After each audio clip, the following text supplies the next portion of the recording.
We speak student. Power in literature. Plot. A la Shmoop. We've thought through symbols, settings, and themes. So one of the words that we've used a couple times is plot. What is plot? Plot is, plain and simple, the narrative arc of the story. It's what happens.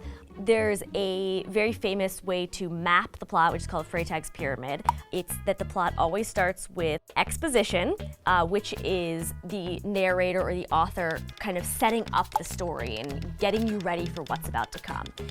Then we move into the rising action, and you can kind of see the pyramid building like this. The rising action is, the plot has begun, but it hasn't quite reached, the boiling point.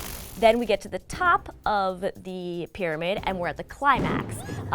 The climax, a lot of people think of the climax as the most exciting part of the story, and often it is, but in reality what the climax is the turning point of the story. Once we've reached the climax, there's no going back. Then we have the falling action. This is where things kind of start to wrap up, a few loose ends get to be tied up, and then we end up back down at the resolution or the dénouement, which is basically just the conclusion of the story. Sometimes we find out what happened to the characters, and sometimes it's ambiguous, but regardless of how a story ends, there's always that conclusion, whether or not we like it or not. What does a plot look like? I'm going to try to do this for the Veldt, which is a Ray Bradbury short story, one of my favorites. Okay, so the exposition of that story is it starts with the mother kind of expressing her concern to the father about what is happening, and we find out a little bit about this world. She's saying she's worried about the nursery because X, Y, and Z, and so we're able to see, oh, okay, here's what's happening. We're in a dystopian world. The kids are playing with lions. Okay, so we got that. That's the exposition.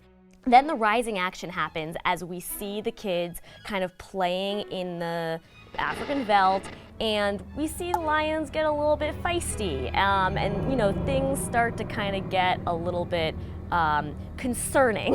The tone of this story is just super spooky.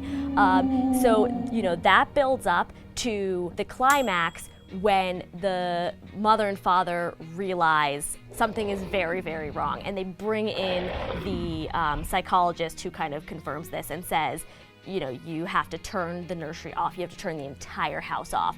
That's when, there's a turning point and we realize it's too late.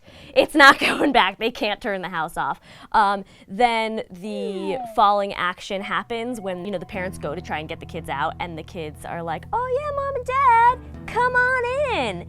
And the parents, go on into the nursery, into the veldt, and then the conclusion is when the psychologist walks into the nursery and sees the lions eating something. Which is the parents. So you can kind of see, the arc of the story where it's always, there's some explanation, some tension builds, then there's the point of no return, and then we get the conclusion of the story. And this works whether it's a 600-page novel or like The Veldt, which is like a 3-page story. What is plot? What does a plot look like?